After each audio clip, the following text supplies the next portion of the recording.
특히 중요하게 봐야 될 게 여기 점점점 요거 바라고 있다가는 내가 된통 큰 코 다칠 수 있거든요. 너무 막 그 투기꾼들, 투자자들 막 전체 다 미쳤었습니다.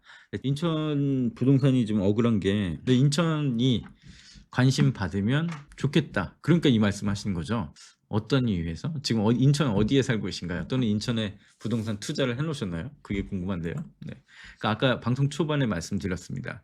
2019년, 20년 이때 정말 대한민국 전역이 불타오르던 대폭등장과는 지금 현재 양상이 달라졌다. 상당히 지역적으로 오를 것만 오르고 또 예전에 비해서 그 불씨가 천천히 퍼지고 있다. 근데 두 가지예요. 전세가 없고 신축 공급이 없습니다. 한동안 인천에서 신축을 공급을 계속 해줬거든요. 그러니까 이 신축 아파트 분양된 신축 아파트가 입주를 했는데 그마저도 점점 줄어들고 있어요. 검단 신도시에서 이제 분양은 거의 끝났고 신축 입주가 올해 뭐 내년 내후년 이 정도 조금 있는데 예전에 비해선 물량이 확 줄어든 상태고요. 이런 걸로 봤을 때는 가격 하락 요인은 크지 않다. 근데 아까 다시 말씀을 돌려서 드리면 2018년, 19년, 20년 폭등장과는 달리 지금 그 번지는 속도가 천천히 또 하나는 지역에서도 상당히 옥석 가리기로 오를 곳만 오르고 안 오르면 패스 이런 상황입니다. 오히려 저는 이걸 더 좋다고 보는 게 인천이 불안정한 시장이었어요. 부동산 시장에서 보면 너무 막 그 투기꾼들, 투자자들 또는 이런 부동산 이슈, 뉴스, 정책에 너무 휘달리다 보니까 막 5억 폭등해. 한 3억 올라. 그러니까 원래는 뭐 5억짜리 아파트가 갑자기 한 8억, 9억, 10억까지 막 바라보니까 막 전체 다 미쳤었습니다. 지금은 그런 시장이 아니잖아요. 5억짜리 아파트 한 5억 5천, 6억 완만한 상승세로 거래량도 그냥 평년 이상으로 꾸준한 지금 시장이 됐습니다. 그러니까 예전 같은 막 폭등장 또 오겠지 이런 것보단 이제 인천이 조금 더 부동산 시장으로서 안정기에 접어들었구나 라고 생각하시는 게 훨씬 좋고 이런 시장이 돼야 나중에 상승을 하더라도 더 큰 여력을 더 큰 힘을 받아서 그러니까 바닥이 탄탄해지기 때문에 제대로 더 상승할 수 있는 겁니다. 그 다음에 하락장이 오더라도 그만큼 덜 떨어질 수 있는 거고요. 네.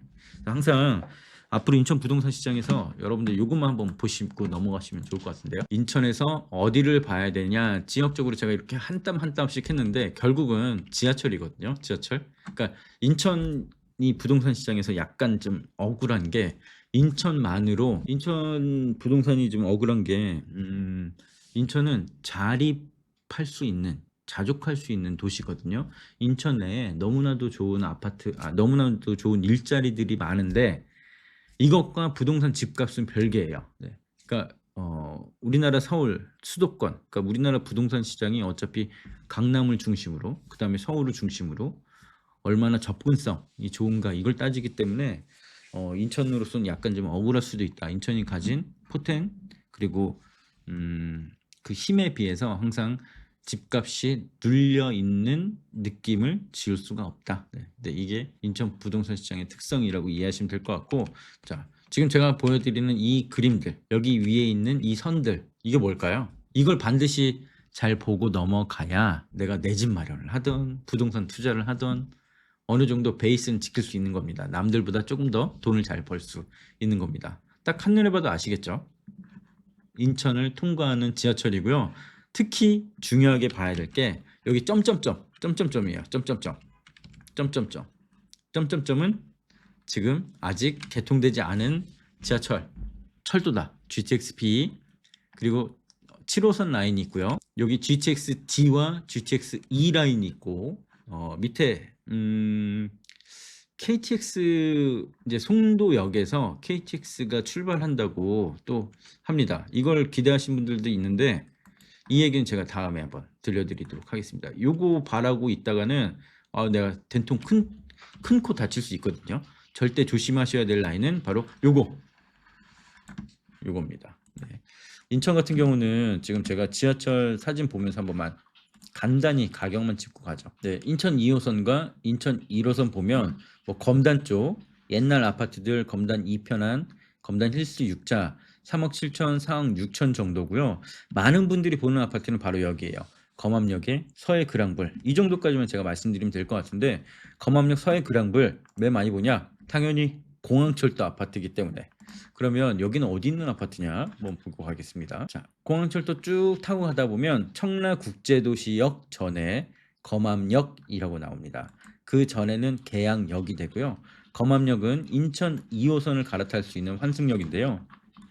보면 검암역 크지 않아요. 역 자체가 크진 않습니다. 근데 이 주변에 아파트들이 많지 않은데 나 공항철도 타고 나는 뭐 영종 공항이든 아니면 서울 쪽이든 출퇴근을 해야 돼 하면은 제일 먼저 살펴보는 아파트가 바로 여기에요. 검암지구 서해 그랑블 아파트. 아파트를 볼까요? 지금 2003년식 아파트고요. 2003년 지어진 검암역 서해 그랑블 950세대. 세대수는 뭐 인천에서는 그냥 뭐 평균이라고 보시면 될 것 같습니다. 작은 단지는 아니에요. 가격을 한번 보겠습니다. 69 타입 4억 5천, 69 타입 4억 5천, 그리고 84 타입이 5억 2천, 5억 2천, 5억 4천, 5억 5천. 아직 5억 초중반대니까 많은 분들이 여기 나 지하철 타고 공항철도 타고 빠르게 출퇴근하고 싶어 하시면 항상 비교해보는 아파트들은 여기 검암, 그리고 검단, 그리고 위쪽에 김포 라인 이렇게 보십니다. 다만 지금 제가 말씀드렸던 검단이나 풍무 이런 데에 비해서는 지금 현재로서는 인프라라고 할 수 있는 게 없어요. 그냥 주변에 뭐 쇼핑이나 이런 상권이 되게 많은 곳은 아니고요. 여기 검암지구 서해 그랑블 이 밑으로 이런 상가들이 있긴 있는데 또 상가 주택들이 이 밑으로 있긴 있는데 그렇게 많다고 볼 수는 없습니다. 검암지구 서해 그랑블, 그다음에 세대수가 작은 검암 마젤란 176세대. 오히려 어떤 분들은 오른쪽에 있는 검암 풍림 아이원 1차, 2차, 3차를 또 함께 보곤 합니다. 가격 면에서 그렇게 다를 것 같지가 않은데요. 한번 볼까요? 매매. 1억 정도 차이 나네요. 서해 그랑블은 5억, 풍림 아이원은 한 4억 초반 이렇게 보시면 인천이 관심 받는 날이 올까요? 김정균님 어떠실 것 같으세요? 오늘 인천 부동산 저와 함께 간단히 얘기 나눴고 또 부동산 고민 있는 분들 어디 가서 헤매지 마시고 부동산 전문가한테 지금 바로 상담 받으시면 됩니다. 이렇게 오늘 방송 마치겠습니다.